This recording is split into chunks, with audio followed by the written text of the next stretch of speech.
Indian involvement in the separation of East Pakistan.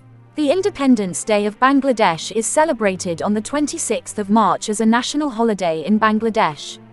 It commemorates the country's declaration of independence from Pakistan in the early hours of the 25th of March 1971. Groups of Bengali guerrilla fighters, mukti bahini, and regular soldiers helped by the Indian military fought back against the West Pakistani army. There is no iota of doubt in stating that India was central to the crisis and separation of former East Paksitan when Chanakya Kautilya's philosophy came into full swing in 1971. However, Chanakya also advises that never share your secrets with anybody. It will destroy you. Therefore, Indians hid their secrets of initiating, exploiting and fighting this war. Rather, they unleashed an unceasing propaganda that blamed Pakistan and its armed forces for this debacle. India targeted Pakistan with Kautilyan script by exploiting the internal situation in former East Pakistan and hiding the truth. In fact, India played the central role as a conspirator in the separation that finally took place on December 16, 1971. The time has come that India's deceitful role in this tragedy be explored and exposed to the world.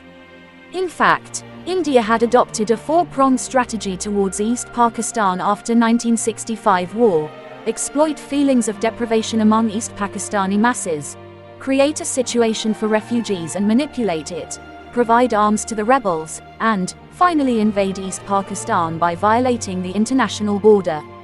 India swiftly accommodated and exploited Bengali refugees who fled into Tripura, Meghalaya, Assam, and Calcutta etc. in 1971.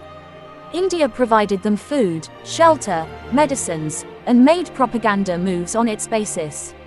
On April 29, 1971, the Indian cabinet ordered General Sam Manekshaw to launch a military operation in East Pakistan. Prime Minister Indira Gandhi ordered him, "I want you to enter Pakistan. I do not mind if it's war." On the death of General Manekshaw in 2008, the New York Times on June 30, 2008 wrote that he was the architect of the country's India's victory in the 1971 war with Pakistan that gave birth to Bangladesh. Such statements amply highlight India's role in 1971 tragedy. In 1971 war, the Mukti Bahini became the military wing of the Indian Army. Indian intelligence agency RAW provided training and arms to Mukti Bahini's rebels. Indian government trained guerrillas, fanned disruptive activities, and fueled riots to create such a situation that the people of East Pakistan got deceitfully convinced to demand separation from Pakistan. India had acted on a long-devised plan, engineered soon after the 1965 war, as it was difficult for India to fight on its western and eastern borders simultaneously.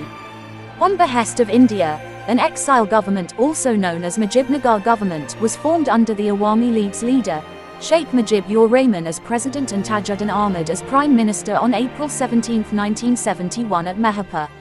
The exile government sought an alliance with India to fight against Pakistan's forces. Later, the exile government moved to Calcutta to seek international support for the so-called liberation. India materialized the ambitions of the exile government by providing all-out support. After December 1971, Tajuddin was also criticized by many Bengali officers due to his pro-Indian policies for being an agent of India. Prime Minister Mujib recognized Gandhi's contributions to the independence of Bangladesh. At one point in time, Indira Gandhi openly confessed that, "We have taken the revenge of 1,000 years, and we have drowned the two-nation theory in the Bay of Bengal." In 2011, Bangladeshi government decided to confer the honor, Swadhinata Sammanana, on Indira Gandhi posthumously for her outstanding contribution to the country's independence from Pakistan. She was, in fact, the first foreigner to be given the highest state honor. Following the footsteps of Indira Gandhi, Indian Prime Minister Narendra Modi recently publicly admitted India's role in the separation of East Pakistan.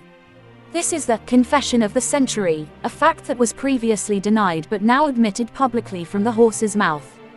About India's role, one Indian newspaper noted that the political and personal role of the former Indian Prime Minister, Indira Gandhi, in the Bangladesh Liberation War of 1971 is inseparable from the country's history. Despite the many ups and downs in Bangladesh politics, Indira Gandhi, who extended unequivocal support to the people of former East Pakistan, has been cherished by its people. But her role was never officially recognized. India extended full support to the Bangladeshi freedom fighters, providing them arms and training facilities. And, finally, it sent its troops to fight against the Pakistani forces under a joint command with Bangladesh, at the fag end of a 9-month-long war that put Bangladesh on the world map. The former Indian Foreign Minister, Sardar Swaran Singh, who played a significant role, was accorded special honor as well. While the Bengali freedom fighters played a major role in the war, the contribution of Indian people, government and armed forces is equally an unforgettable fact of history. While on a 2-day visit to Bangladesh on June 7, 2015, Modi said that Indian forces helped Mukti Bahini to turn East Pakistan into Bangladesh. While addressing the audience at Dhaka University, he went on to state that the former Prime Minister Atal Bihari Vajpayee had played an active role in separating East Pakistan from Pakistan. He also openly admitted that he had gone to Delhi in 1971 to participate in the Satyagraha movement launched by Jana Sang as a volunteer to garner support for the Mukti Bahini soldiers. During the same speech, Modi called Pakistan a terrorist state. When he himself publicly admitted that India helped Bengalis in the former East Pakistan to attain separation and independence from Pakistan, how at the same time he accused Pakistan of being a terrorist state. Pakistan was created on the basis of the two-nation theory and it stands today solidified. The two-nation theory has not been drowned in the Bay of Bengal as long as Muslim Bangladesh maintains its Islamic identity. Rather, Indira Gandhi and Modi's confession revived the spirit of the two-nation theory that how a Hindu-dominated state hatched a conspiracy to break an Islamic state to fulfill the devious dream of Akhand Bharat.